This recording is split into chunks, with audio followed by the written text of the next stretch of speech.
Socrates की तनकीद अपनी जगह तो बड़ी अहम है, मगर सोफिस्ट को कुछ क्रेडिट भी देना चाहिए। क्रेडिट इस हवाले से देना चाहिए कि सोफिस्ट बहरहाल रवायती ग्रीक सोच नहीं रखते थे, वो रवायती यूनान की सोच नहीं रखते थे।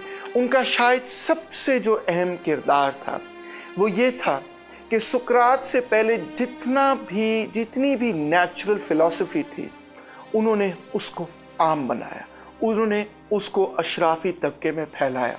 और जो थेलीज और एनेक्जेमेंडर और एनेक्जेमेनीज और पाइथागोरस और पार्मेनिडीज और तमाम इन लोगों की जो सोच थी, उस सोच को वो डिबेट में लेके आए, डिस्कशन में लेकर आए।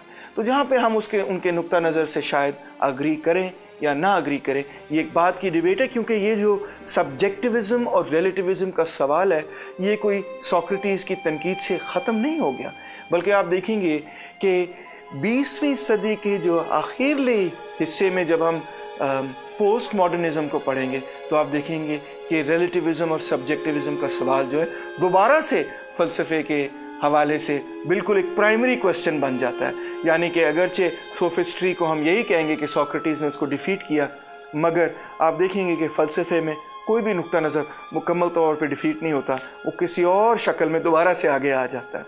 तो बहरहाल सोफिस्ट जो हैं वो मैं समझता हूँ कि सब्जेक्टिविज़म और रिलेटिविज़म के फाउंडिंग फादर्स हैं।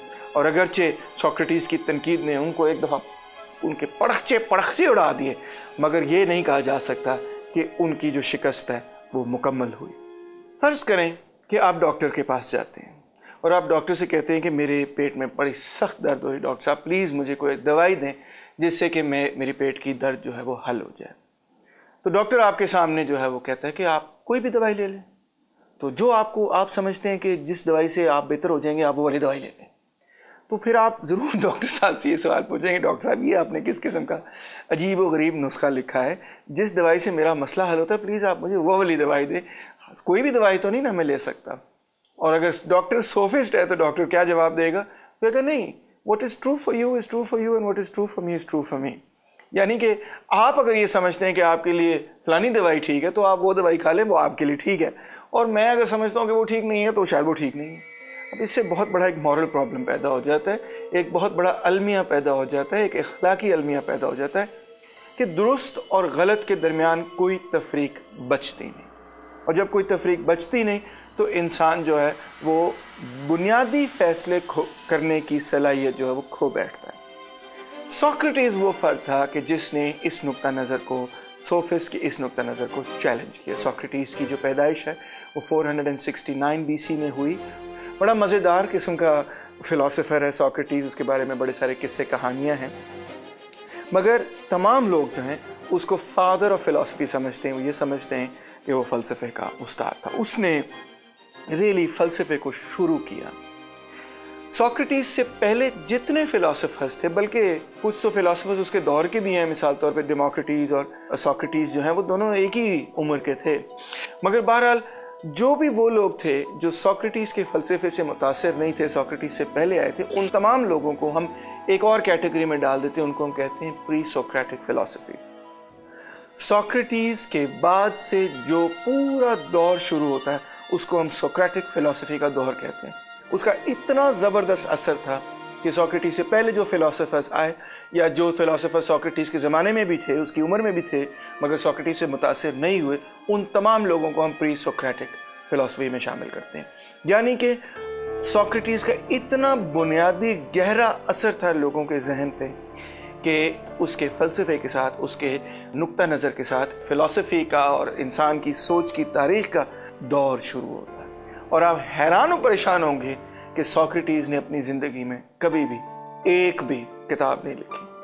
वो कौन लोग थे कि जिन्होंने सोक्रेटिस को मुतासिर किया? सबसे पहले तो एनेक्सेगोरस का नाम शामिल किया जाना चाहिए, क्योंकि एनेक्सेगोरस वो फ़र्द है कि जिसने नेचुरल फ़िलासफ़ी को एथेंस में मुतारिफ़ करवाया।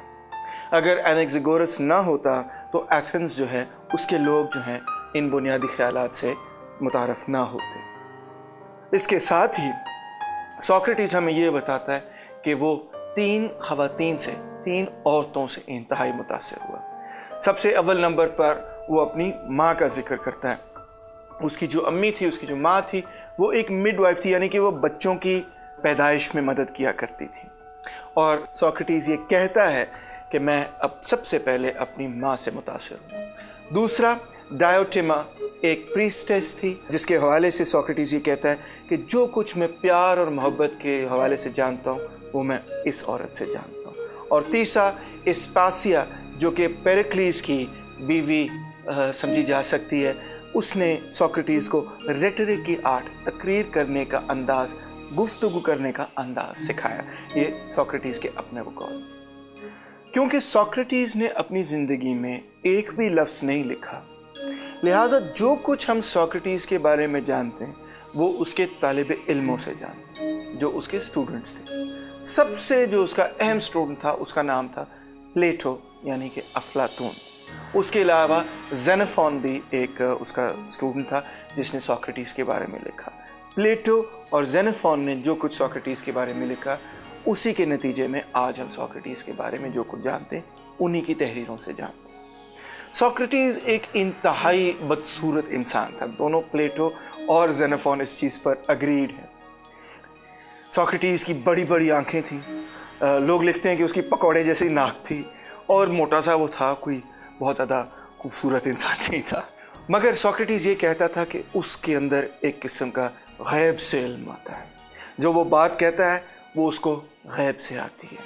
सोक्रेटिस जब वो नौजवान था तो एक स्टोन कटर था, वो पत्थर तराशता वगैरह था।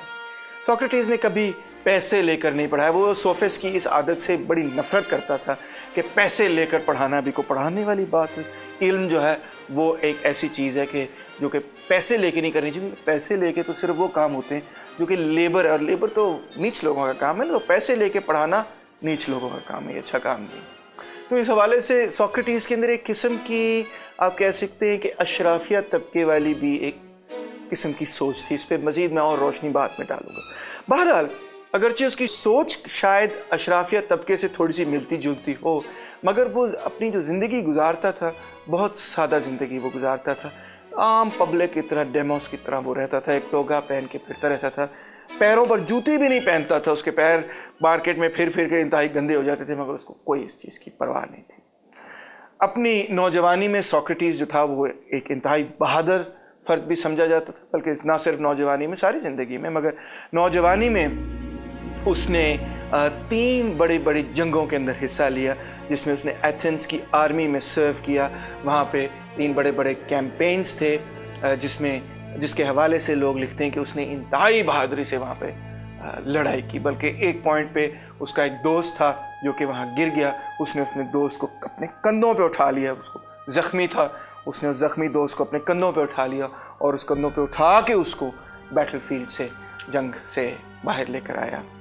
फ़लसफ़े के एतबार से सोक्रेटिस का जो सबसे देरपा असर साबित हुआ वो ये था कि वो फ़लसफ़े को आसमानों से खींच कर नीचे ले आया और उसने लोगों की ज़िंदगी में फ़लसफ़े को शामिल कर दिया। वो कैसे? वो ऐसे कि जो बुनियादी सवाल सोक्रेटिस पूछ रहा था वो ये नहीं थे कि सितारे और सियारे किस तरह जगमगाते हैं और किस तरह चलते हैं और किस तरह, या मैथमेटिक्स में क्या हो रहा है और क्या नहीं हो रहा, या एटम्स में क्या हो रहा है, या मादा क्या है क्या नहीं। उसने ये सवाल पूछा कि अच्छाई क्या है, ज़िंदगी का मकसद क्या है। यानी कि सोक्रेटिस ने एथिक्स के सवाल पूछे, अखलाकियात के सवाल पूछे। और जाहिर बात है, अखलाकियात के जो सवाल थे वो सियासी सवाल भी थे, वो ज़ाती सवाल भी थे, वो इनफरादी सवाल भी थे, वो इज्तमाही सवाल भी थे, वो बुनियादी सवाल थे कि सोसाइटी को किस तरह से, समाज को किस तरह से मुनज़्ज़म होना चाहिए, इंसान को, किसी फ़र्द को किस चीज़ के लिए जद्दोजहद करनी चाहिए, ज़िंदगी का क्या मकसद है।